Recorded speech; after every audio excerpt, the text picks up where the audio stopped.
Okay, so thanks for coming. And today's presentation is called Creating Immersive Soundscapes Using Own Recordings and FMO Studio Middleware for Kingdom Come Deliverance 2.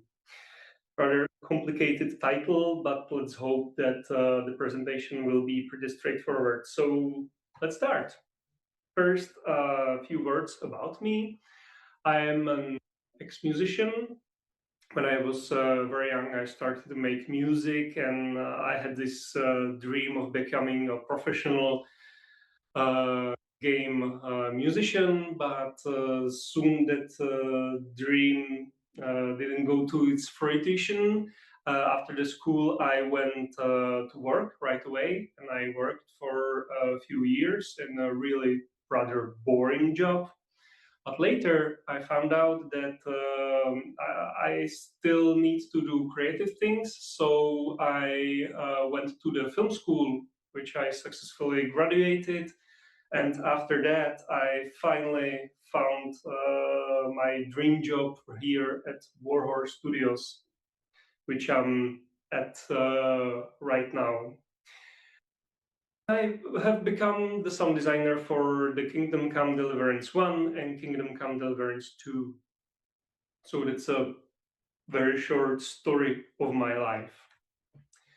So let's talk about the KCD2. First, let's talk about it with the numbers, because there are really some interesting numbers all about the game.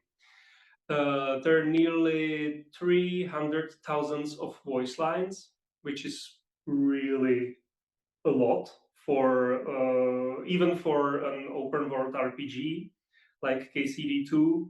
And we spent in the studio years to be able to record and process all these lines. And this number for the lines are just for one localization for English. And we also came out in 5 different languages. So it was a lot of work also for our studios that did the other localizations. And we did the English localization in-house, which was a great help. For instance, we had it have mocap sessions, and after the mocap sessions, the actors would go to the voice recording booths, and they would also record their lines for the game. In the game itself, there are about 14K sound events, which play nearly 30K WAV files. So then again, lots of audio data, which we were able to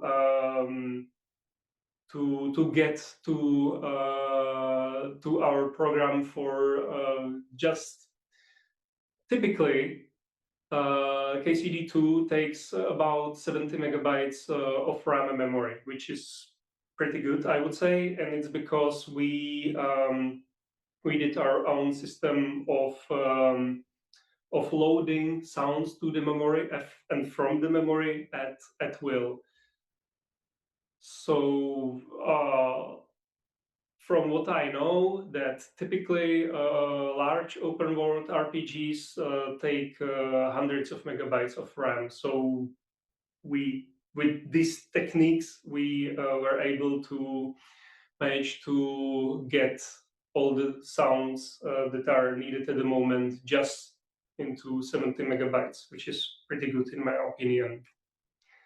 Now, when we started, we had to think about the concept of the realism and stylization. And of course, if you know the KCD2, on this scale of realism and stylization, we are hyper-realistic game. So realism is very important to us, and we are hyper-realistic so much that, for instance, there were talks of the designers whether walking during the night can be like the real thing. For instance, you go outside in the night and there's pitch dark. And even if you bring out your torch, then your torch kind of doesn't make you see very much around you. And we had to work on this for a bit because it was really hard to play the game in the night. So on this scale, we went from the hyperrealism a little bit towards the stylization. And that's very similar what we do with the sound design. For instance, we recorded a very vast majority of the sounds ourselves and implemented it later. And I thought it was like a right way to do, because in the sound banks we have really cool sounds, but on the other hand, being able to record all these sounds and keep the pipeline of recording and implementing really intact was very important to us as well. And we used FL Studio audio middleware. The reason for this decision was historic, because you may not know that KCD 1 and 2 was on CryEngine, and we were using CryEngine version 3, and at first CryEngine version 3 had the older version, Fmod X, like hard-coded inside it. So it didn't really support Wise or any other middleware. So we started with Fmod X, and then Crytek did a large update of their engine, and they dropped this hard-coded support of Fmod X. So now we had to choose whether we continue to go on with Fmod X and Fmod Designer, which was pretty old technology at the time, and it's been like 10 years ago already, or we continue with Fmod Studio, or we go to Wise. And as I didn't have any experience whatsoever with Wise, then it was really logical to go with Fmod Studio for the KCD one. And we had luck to work with Adam Sporka, who also did his adaptive music system. And he was so kind that he programmed the wrapper for the CryEngine so we could use Fmod Studio in our game. Now, to talk a little bit about the influence which I had for the game, because I was an avid gamer of the early 90s. I played some old games, and this is just one of them. This is called Ishar. This is the Ishar series, and it's an open world RPG as well. And I think for its time, it had a really beautiful sound design. And there were already techniques implemented that are used to this day. For instance, when you were in the forest, you could hear birds chirping there and there. And the birds chirping had already the the pitch variation in it, and volume variation as well. So these are the real things that stand to this day even. Yeah. And inside, for instance, when you went into the pub, there was an ambience of people talking, just some murmur, like the loop wasn't really long, it was just like 1 second of going on and on, so it go on your nerves a little. But on top of that, there were these one shots, some people laughing, and again there were pitch variation, so it wasn't boring at all. So this was a really interesting one. If you don't know it, I would just would like to you to check it out because it's great. Um, I like the games, but I also watch movies. And one of the movies from the 60s is a Czechoslovakian director called František Vláčil, and he made several films of the medieval thematics. And I really liked how the music and sound design was done in these games. It was rather minimalistic, and it was really grim and brutal. And I thought that this let's say this poetics of the movies that I would like to transfer somehow to the games as well.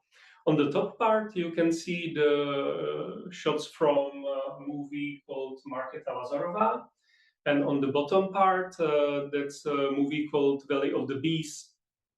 And yeah, as I said, really, really cool movies. For today's standards, they're really slow developing, so maybe not fun for everyone, but I would say it's got a great influence on my work. So let's get to the real stuff, and that's where we recorded our sounds. And there are three major environments in which we were recording the sounds, mainly sound studio, where we also recorded the actors for the voice acting, and our mockup studio, which is a bigger, just bigger room with some basic acoustic treatment. And then my favorite is field recording. And yeah, as I said, as we recorded most of our sounds ourselves, field recording is very important for us. So, inside the sound studio, we were using the large diaphragm microphone Neumann U87 and other studio microphones that we had on our disposals. We were recording directly to our audio interface. Right now we have the Army UFX3, but when we started, we just had a Scarlett, Focusrite Scarlett Generation 3, like the big one, the rec variant. It's I think it's 18i20, which was really great enough to record a quality sound for us. For us, what made the difference was first the microphone, and second, using the microphone the right way, which I will show you. Really, it may be obvious to most of you, but very important is the distance between the sound source and the microphone. So when you're using these directional microphones, it's really important to get the distance right. So for instance, if you get too close to the object, you may have too much detail in it, and also you can deal with the proximity effect.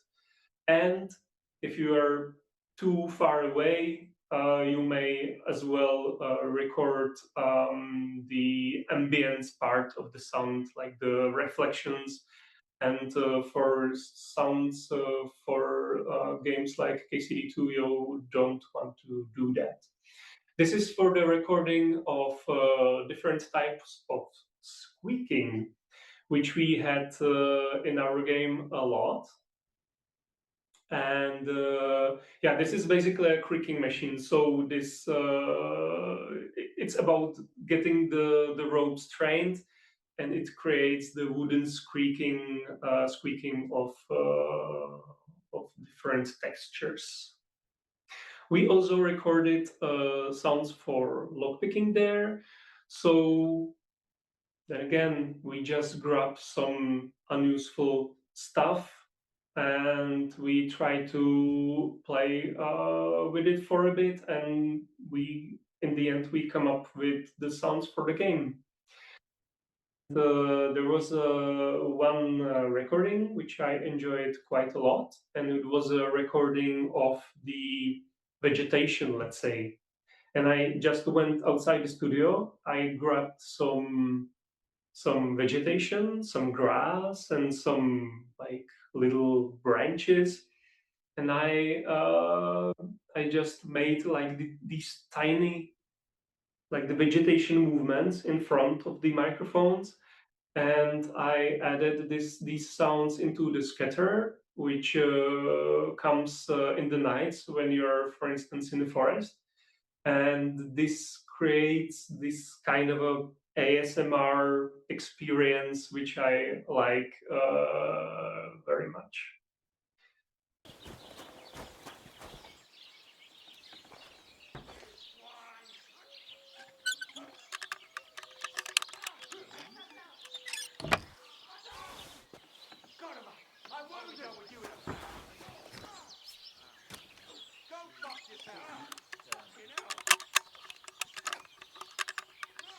Oh, bloody hell.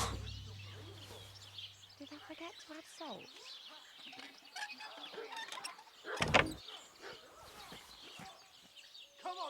To the next part, which is recording sounds in our mocap studio. And the recording in mocap studio was really great for bigger sounds. For instance, we recorded here the bow shooting, the crossbow shooting, and even the swords on swords sounds. And I could either use the studio equipment that was right there, or I bring my own field recorder to make things more portable, which came handy at some times. And as I said, it's suitable for little louder sounds, because if we recorded louder sounds inside that small studio, we would get a lot of reflections inside that small room, and we wouldn't want a result like that. So in this bigger environment, we either have obviously bigger room, and we also get less reflections if we manage to get our microphone techniques right. Yeah. This is from recording in our mocap studio. As I said, this is like our in-house sword that took all kinds of different beatings. So, for instance, we bashed it against the rock and wooden pieces, and we recorded that. And in the end, the sword was all like damaged. Its blade was really non-even, but we had a lot of fun doing that. And also, as I said, we recorded bow shooting for our game, and we used a real medieval bows and arrows. And the one thing that surprised me was that if you look at those bows that are next to each other, the big ones, that they look really similar, but in reality, they sound really different. The most different sound was, of course, the human bow, which is the smaller one in the next to the arrows, which produced really tiny but distinctive percussive type of release sound, which I really liked. But most of the time, you could hear war bow, which is one of these bigger ones.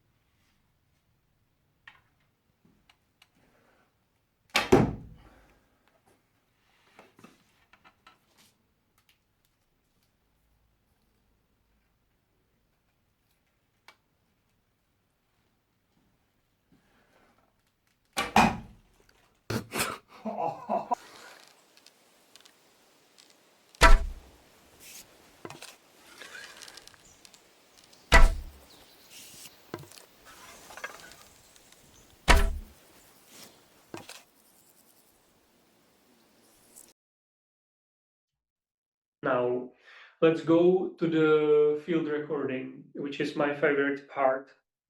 And one thing that I want to say is that we didn't use very expensive equipment. We didn't have Zaxcon recorders. We didn't have even sound devices recorders. We went just plain F8 recorder, which was, in my humble opinion, more than enough or good enough to record sounds we were after. What counts the most, in my opinion, is having right types of microphones for different sound sources. So, for instance, we recorded with shotgun microphones, which we used mainly for spot sounds that were much more far away. And as you may probably know, it's very different to get your sound on axis. If you point your shotgun mic right at the sound source, you're doing great.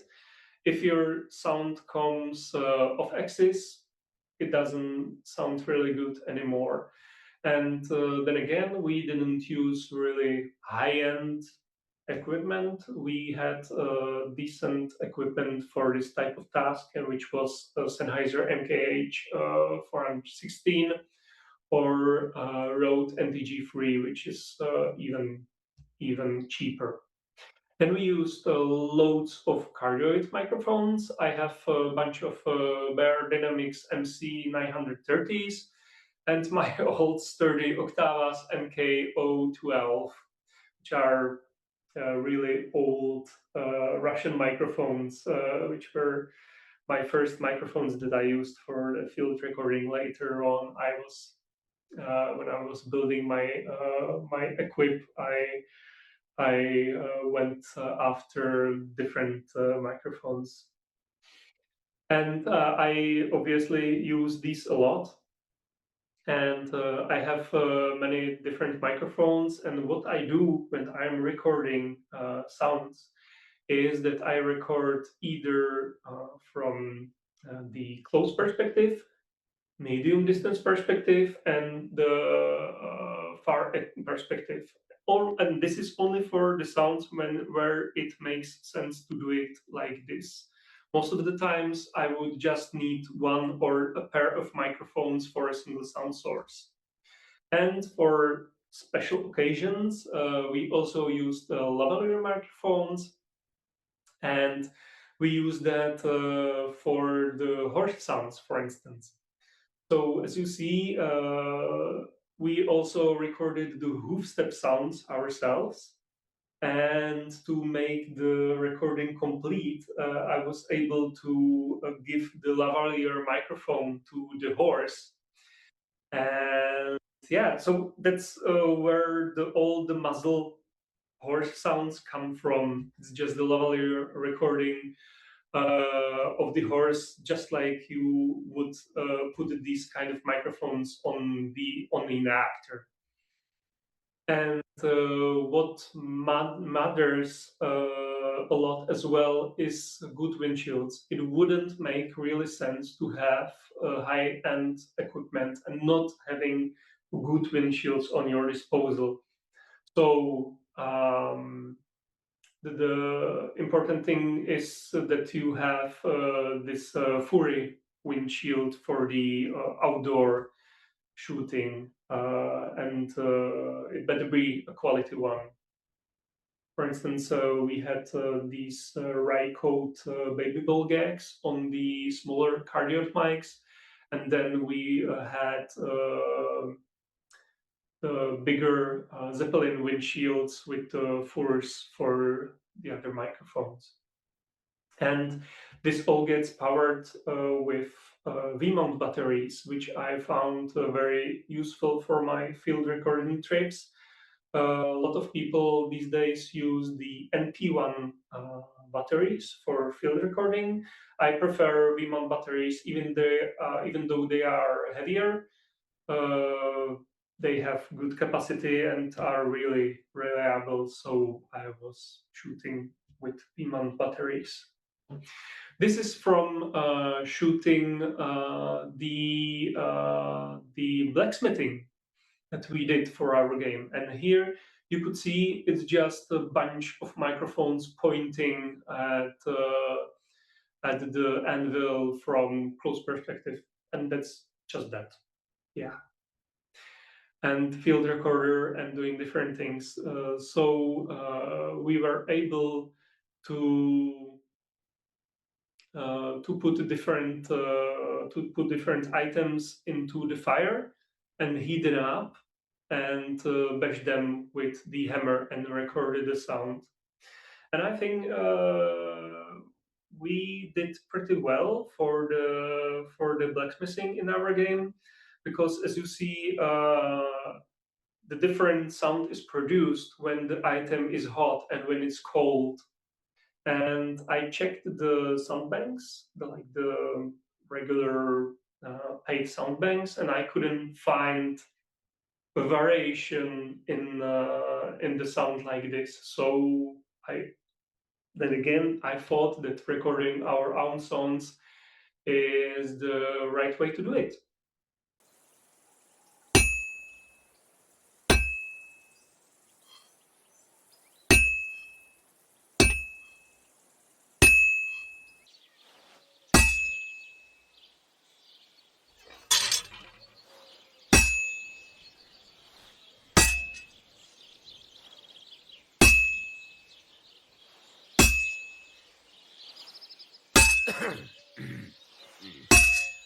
All right.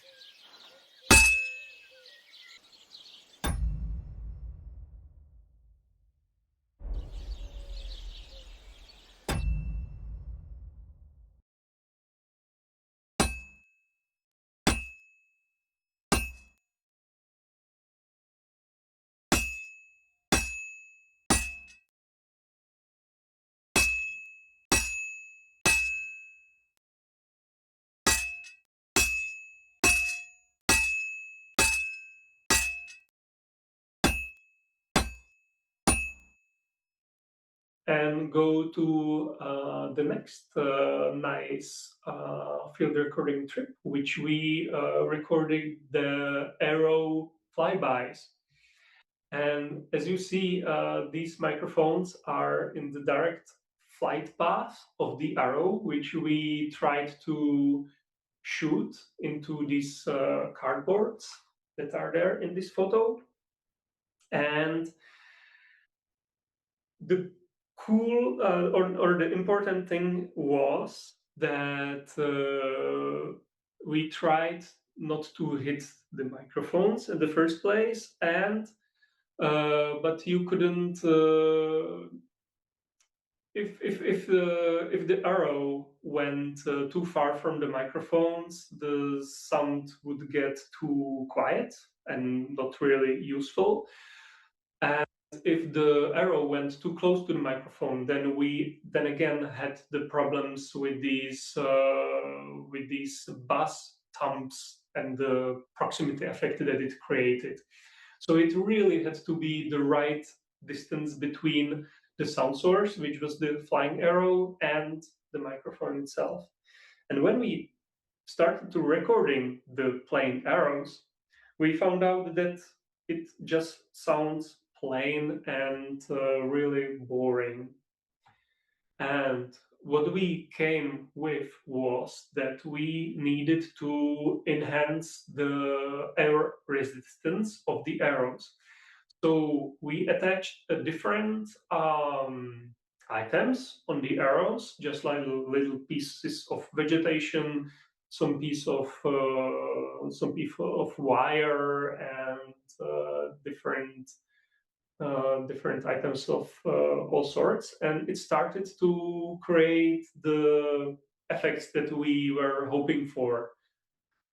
And the post production was important as well. And one practical thing which we did was that most of the times you would get this like noise like sound which came in attack, and decay, it went out. So it was like, and what we did was applying an LFO on the volume to make tremolo-like effect. So the sound was instantly more dynamic. Later, I will show you the examples. I can't do it right now, which I'm sorry about. Next recording, which we did ourselves, was a recording of a hook gun. This is a real medieval hook gun. It's a really simple device. It's just this like a metal barrel which comes in with the hole at the top. That's where you put your black powder. You put something inside the barrel, so you have something to shoot with, and then you just ignite the black powder and it goes boom, and that's that. And this is our recording setup. Right bottom, on the right bottom, there is a shotgun microphone which we used. On the left side, it's a stereo RTF pair, and in the middle there are two microphones, and on the near it's the double MS setup of my colleague Matusz, and far away is other ORTF stereo cardioid setup for recording the ambient parts of the sound. So being able to record the sound source from all these perspectives gave us the freedom to wiggle with the sound in post-production quite a lot. And if you could see the video, which would come next, you could hear that the recording coming from the mobile phone sounds really close to what we have in the final game.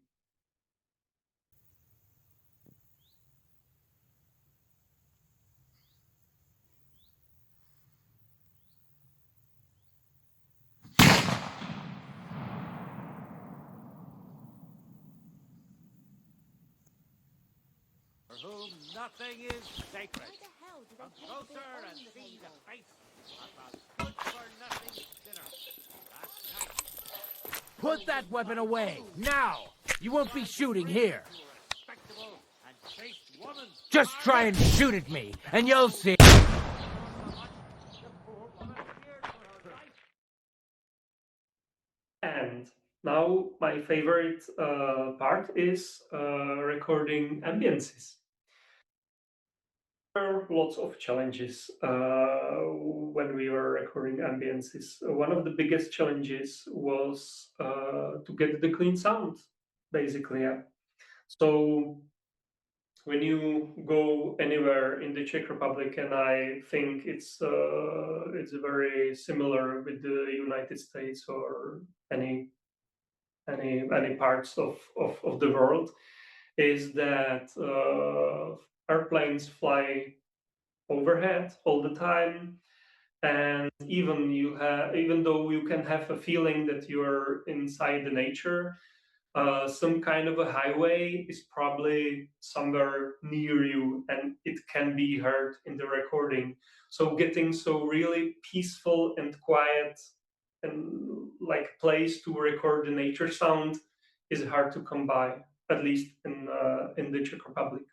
So this was one challenge, and the other challenge was that we wanted to record the sounds in different layers. So let's say we recorded the nature, but we didn't want to record, for instance, the meadow birds and crickets with the wind. The wind had to be different layer. So we had to find a nice day, which was windless, and we were able to record one layer of the sound we were after.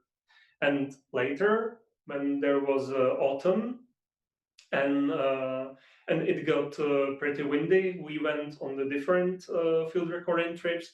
And for instance, we were recording just the wind, which we also used in the game. These types of winds that are used in KCD2 are our own recordings.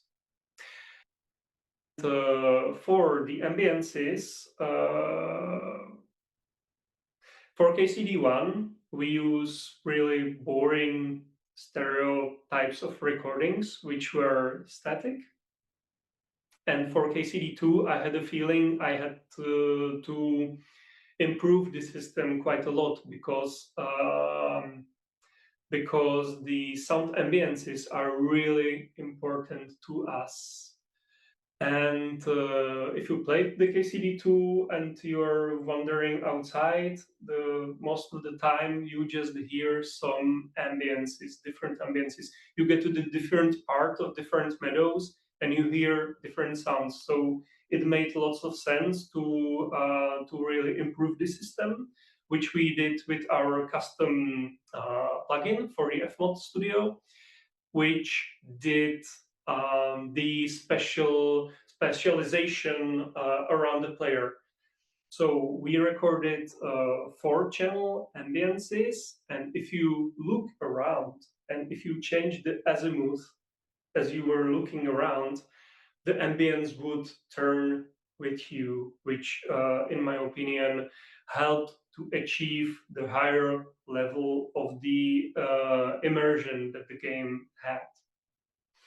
And now talk about the microphone techniques that we used for the KCD franchise. So as I said, the most used technique for capturing ambiances for KCD1 was ORTF, which is old French technique, I believe, and which kind of tries to simulate how human hearing works. So between the microphones, there is 17 centimeters, which is the distance between typical human ears. And there is this angle that these microphones have together, which is 110 degrees. Which sounded pretty nice in most occasions, I would say, but as I said, it's static, it doesn't move with the player as you turn around, so it was good enough, in my opinion.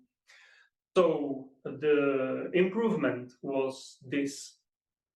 First, we used RT Cross quite a lot, which uses 4 different cardioid microphones, which are, this is like the top view on them, so they are placed in the cross, and each microphone records, records the ambience just like this. So you get the recording, and you can, if you assign your channels in the post-production right, you have the recording ready in no time. And my colleague Matouš preferred the other technique, which is double MS. It uses just 3 microphones. The front and the back microphone is cardioid, and in the middle there is 8-figure microphone. And if you use, there is a plugin for the mixing of these recordings. It was made by Sheps, and it's totally free. And with this, you can do pretty much anything. You can upmix your ambiances to 5.0, or you can downmix it back to the 2.0, and etc. So it really gives you some nice possibilities in the post-production. This is how the WMS microphone looks like, and as I said, we use it quite a lot, and it's comes really cheap. And this is old Octava OMK012 microphones, and the whole set was under 1,000 grand, I would say, for sure, maybe even less. This is me, and it's not the best photo of me ever, but it's very good that because it has a different microphone setups. So on the right side there is lying one of my shotgun microphones, but on the stand there is the RT Cross, so you can just check how it looks like. And there is a Czech beer, Braník, which is quite a great local brewery that we used to drink that a lot because we are in Czechia, of course. On the left part of the screen, there is the stereo pair, and in that Zeppelin with the fur, there is the Matush's double MS setup. So we used to go to these field recording trips really well equipped, in my opinion. And we have different types of microphone which are ready to capture different types of sound sources. This is another photo of our field recording trip. And on the right side, you can see my colleague Matouš, with whom we made a majority of work for the KCD2. And on the left side, you can see that, and again, we have the RT Cross. And on the top, I'm just setting up the ambiosonic microphone because we were just trying to find out if ambiosonics can be a good addition to the overall sound. And we did these recordings with the ambiosonic microphone, which was the Soundfield SPS 200, I believe. And I just did like the sound coming from the ART Cross a little bit better. So that was that. I like the sound coming from it more. Of course, when you have ambisonic microphones, you have more freedom in the post-production. For instance, you have captured the sound in all three axes, but in the end, we didn't have any ambisonic decoder plugin, and we didn't want to do one. And in the end, we felt that the recordings coming from the microphones that we are at our disposal were already good enough. So we stick to the conventional recording of our ambiences. For the crimes of theft and fraud, this man will be thrashed with a cane and will forfeit all his property. This will mean his good neighbor can be paid what is due. God's law and the law of the land apply to everyone. Shame on you!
another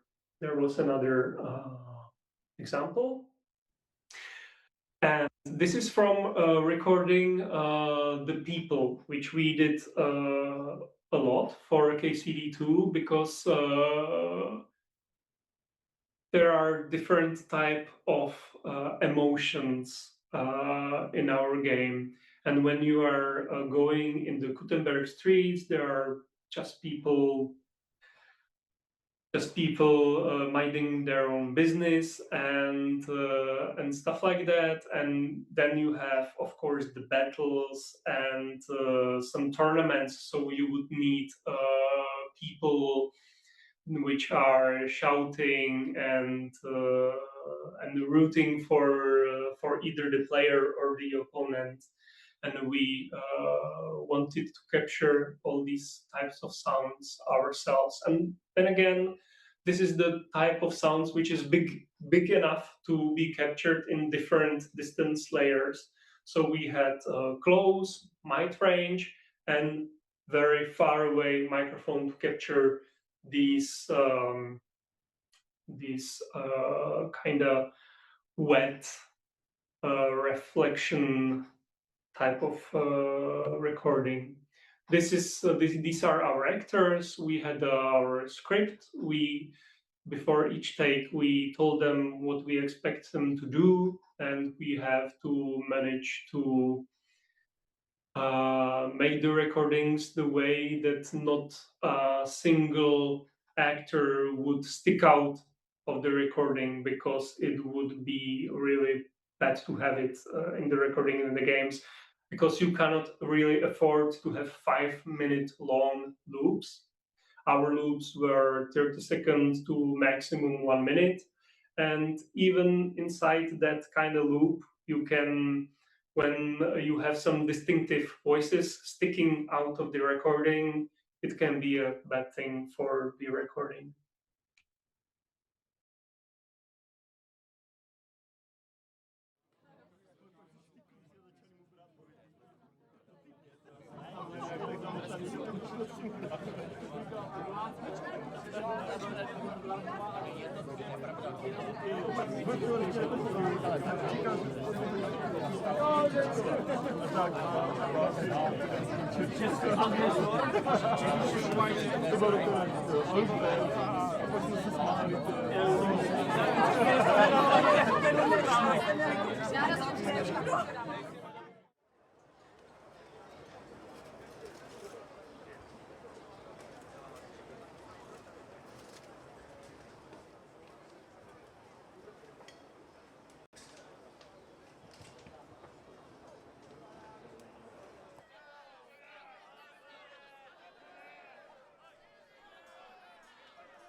us up on the battlements!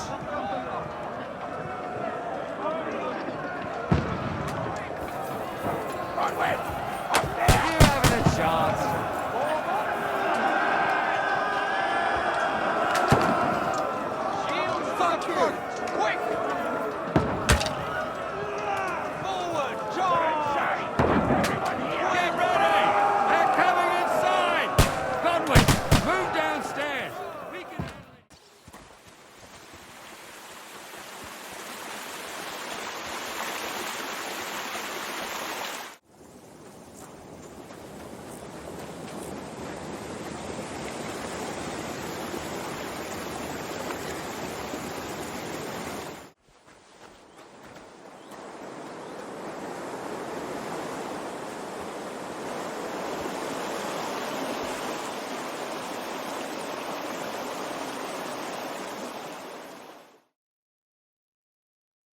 And again, there were some examples.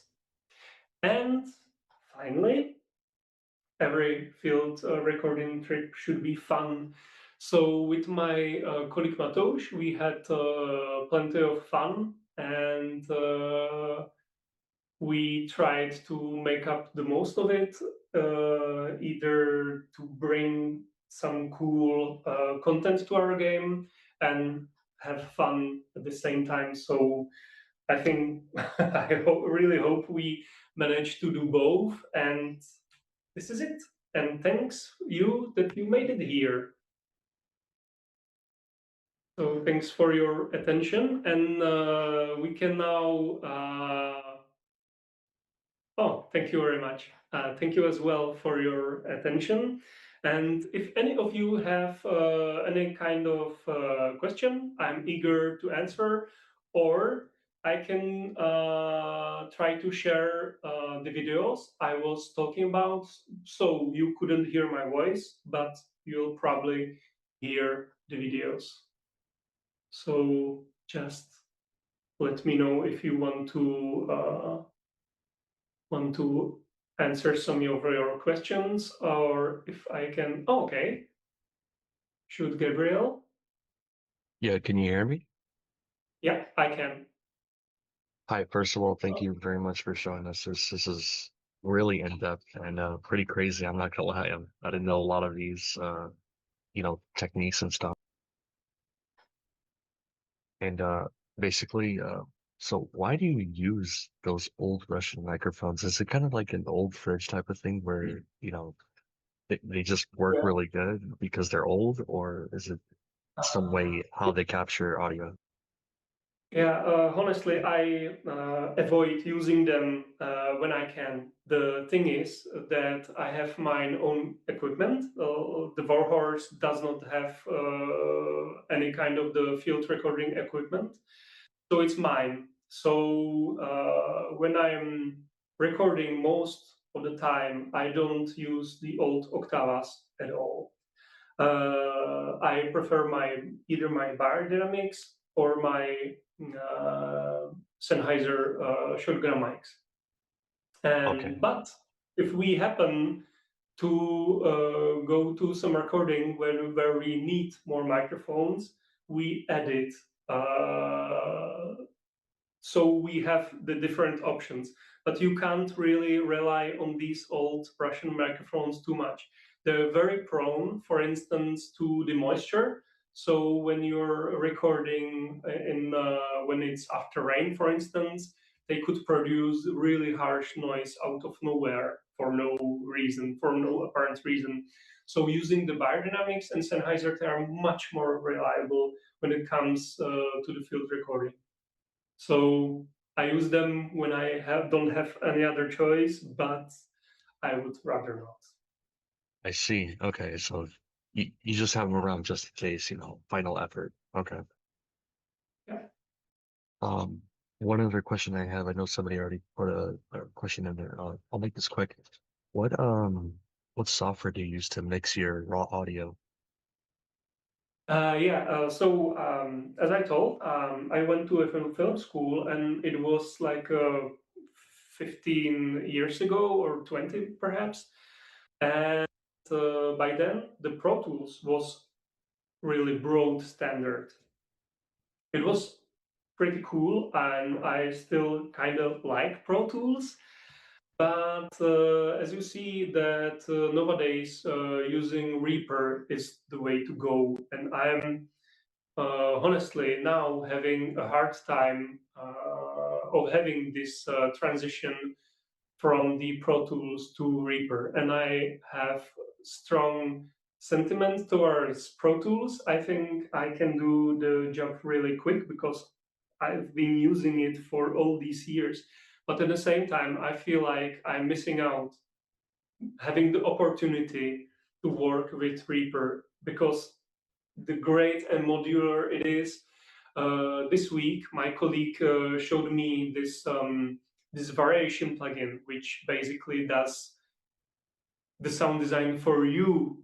So it reorders the sound design that you do in the different tracks, and it produces different results at one click. It's really really nice. So I still somehow use Pro Tools. I'm in the transition to Reaper, but I would of course encourage everyone to use Reaper, and I'm pretty sure that most of you already do. Wonderful. Okay. I'm just writing those bits down. Thank you very much. I appreciate it. Yeah, no problem. My pleasure. There's a question from Kenneth, and it's recommending a good starter microphone to get into recording. And that's the thing. It depends what type of sounds you want to record. For instance, if I was trying to make a sci-fi game, I would get one of these interference recording microphones. It's not a microphone, it's kind of an inducer, which in effect records sound. But yeah, it depends what you're into. And I think generally buying a general purpose cardioid pencil microphone is a good idea to start generally. So you can have one cardioid microphone or maybe a pair already. There are really affordable cardioid pencil microphone pairs. And if you have any kind of little recorder like a Zoom F3 or Zoom F6, it's a great way to start. And it's way easier than it was to start in my days, because then the equipment was not really good. Like there was this noise to signal ratio problems, and it was really expensive nowadays. For few $100 you can get yourself pretty decent equipped. So I would say looking at the local shops, maybe buying these types of microphones secondhand might not be a bad idea as well. So yeah, I would go this way, just buying a pair of pencil condenser cardioid microphones, and yeah, as I said, if you are going to record outside, you also need the windshields and obviously some type of a recorder. And as I said, like something like Zoom F3, F6 is really more than enough to start with. Okay, then we have, I think I'm going to butcher the name. It's Wyatt, perhaps. I hope it was close enough. I'm assuming the team was able to reserve some spaces ahead of time, but how did the team manage to record some ambient environments without distractions like speech, wind, or stuff like that? Also, thank you very much for your presentation. It was enlightening. Thanks a lot. Well, it was about funding, unfortunately, about finding ourselves. And I myself take my recording equipment with me as much as I can. And I am a little bit crazy about that. I remember when we were at the team building session one time, we were visiting a castle, the Trotsky Castle, which is like a real like a real castle, and at the same time it exists in our game. And I heard there was some really interesting birds that was coming around the castle, but at the same time there were too many tourists around. So I tried to do my best, sticking my hand out of the castle gate and trying to record that bird. I got like 3 clean screeches, which I reused and made like a very long sequence of these 3 screeches out of these 3 little sounds. And in my opinion, it sounded cool. Then again, if I had the chance, I would like to show you how it works in the FMod studio. Questions as well. Oh, second pronunciation was correct, so it's white. Okay, that's nice. Okay, so let's go, Jacob. Hello. Hello. Thank you very much for the presentation. That was really enlightening. All of the recording techniques are things that I had never considered, so that was really cool. But when you started talking about like recording large sounds from multiple distances, it kind of got me wondering, is it ever a challenge to balance those kinds of sounds, like when there's loud sounds or a lot of sound effects at once with like the music? Has that ever like been Mm-hmm. challenging? Yeah, it is challenging. And one thing we did, which I used quite a lot when I was recording the sounds from different distances, was that they were in the end different assets put in the game. So you had your distance effect sheet, and I would put both sounds on the sheet. So they were crossfading. So when you were close to the sound, it played just the recording, for just the closest recording. As you moved away, it started to crossfade between the far and nearest recordings. And then finally, when you were far away enough, there was just the far recording with the additional post processing, like the frequency filtering and of course the volume.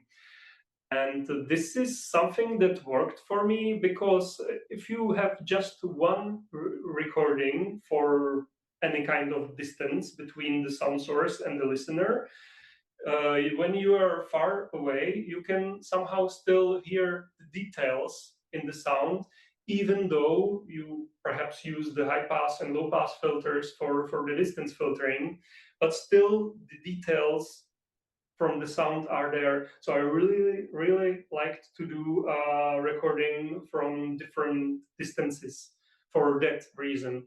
And as I said, another purpose was to give me more freedom during the post-production, and it was just analyzing the different layers and saying, hey, the mid distance sounds pretty cool. Let's mix a little bit of near and far into that, and like mix it together. And yeah, and as you said, mixing with music was really challenging for us, and I think in some parts we didn't do the greatest job, namely because we didn't, because Adam, who I talked about with earlier, did his own adaptive music system, but it was a little bit black box to us. So it played the music without the known context. So it could happen that during some battles, the music would sometimes disappear after some sounds. For instance, outside the gates, there would be some NPCs shooting from the hook guns, so very loud sound sources, even on the bigger distance, and it made lots of problem for us, because the designers could decide that they would add more of the shooting NPCs around the castle walls at the second possible minute, which quite happened a lot. And as the sound production is really at the very end of the production cycle, it made some really problems and challenges for us. If that answers your question. That is really enlightening. Thank you. That's always something that I've like worried about because I've only done very limited sound and music work, and so it's always, even with just 10 sound effects and one song, I was like, wow, this is this is really daunting. So thank Yeah, you. And yeah, then I do have it's a really, yeah, it's about too many sound sources playing at the same time, and you have to walk your way out of it somehow. So you need to prioritize some types of sounds. And next time, if I was making another game of this scale, I would probably lean towards the mixing a little bit, because I think we spent a lot of time designing the cool sounds, but being able to put these sounds together maybe matters even more. So I think next time I would do better job in this aspect. I think some kind of a dynamic mixing is really important for the rich games like KCD2. Okay. Mhm. Thank you so much. Great. And then I do have one other question as well. I guess kind of going back to what you said about like, the volume of sounds, there just starts being so many. Um, is it how does the team handle just organizing all the sounds once they're all imported in the engine? Is does it look kind of like a mess, or are there a lot of folders? How do you keep track of all the sounds that you have in the engine? And you mean keeping the sounds in?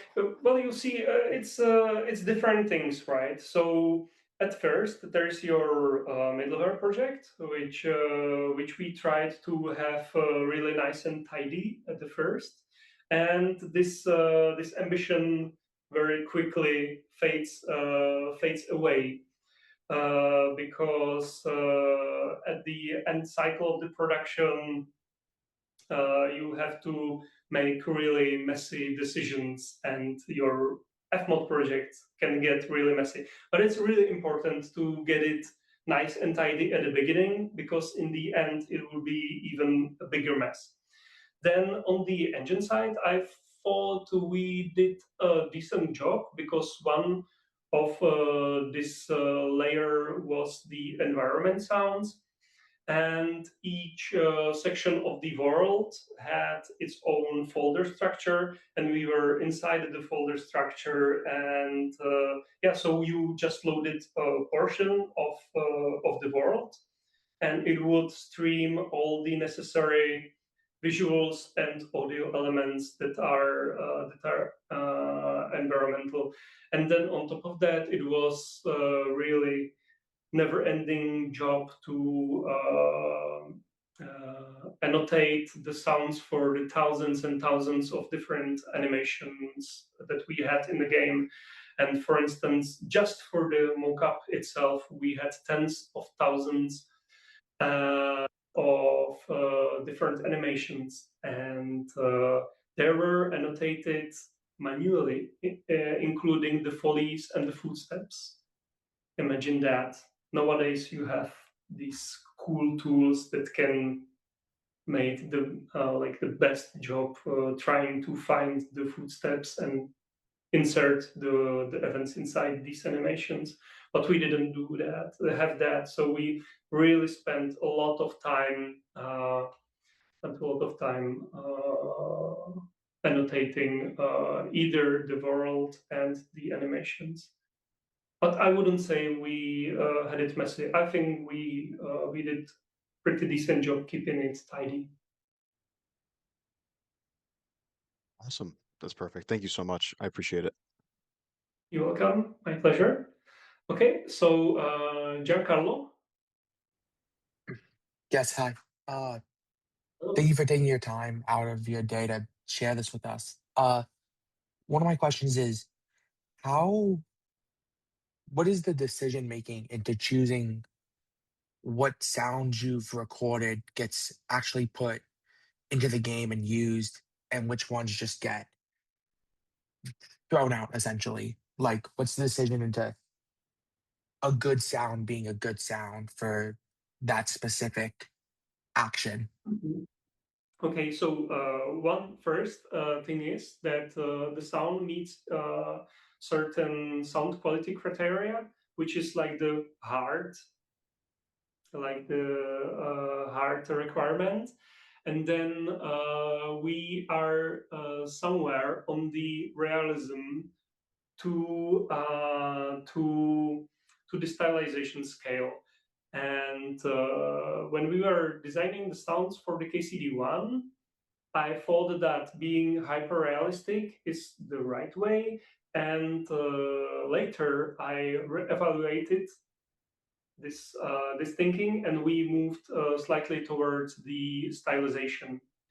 So with the KCD2, you got the sounds that were not too hyper realistic, and which on certain points had some layer of non-realistic sounds to make it sound more interesting. I call it something like a Hollywood layer or the line layer, or how to call it. So, for instance, we were recording the real medieval crossbows, and the arrow release sounded really bland and not interesting. So we had to do something about it, and we added more interesting sound layers to it. So it was more accessible, let's say. All right, thank you. Yeah, you're welcome. And another question? Yeah.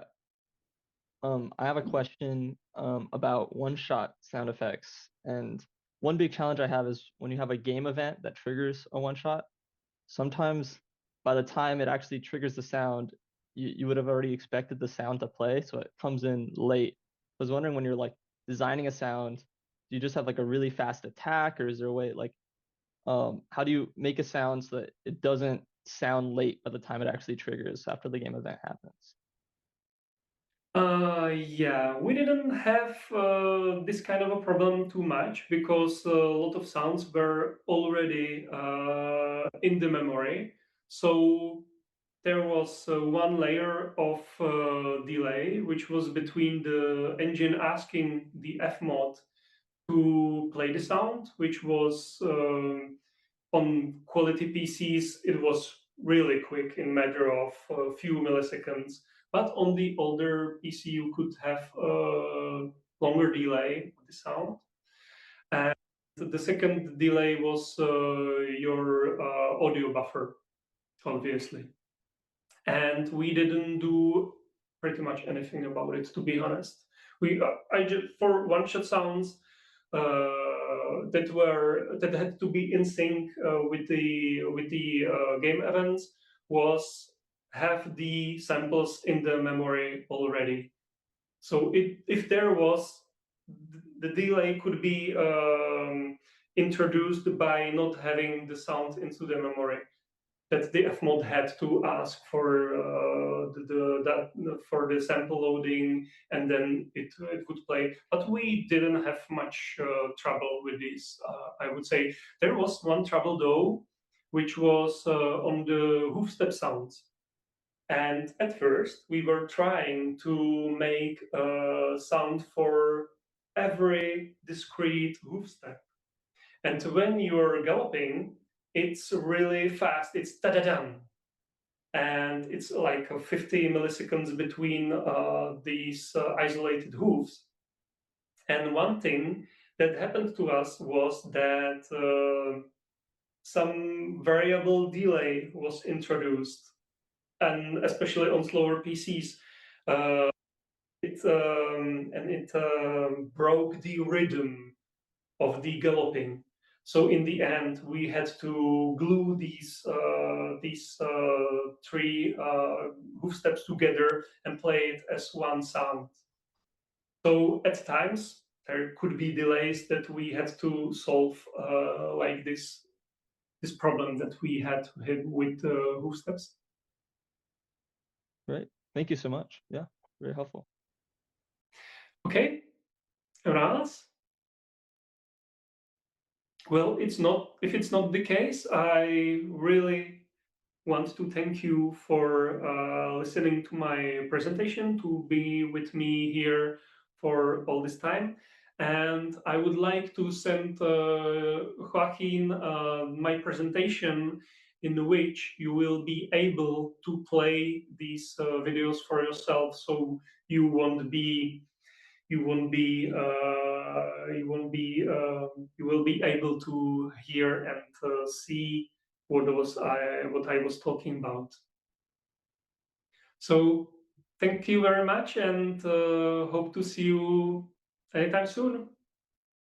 And I wanted to wish you luck in your careers and lives and everything.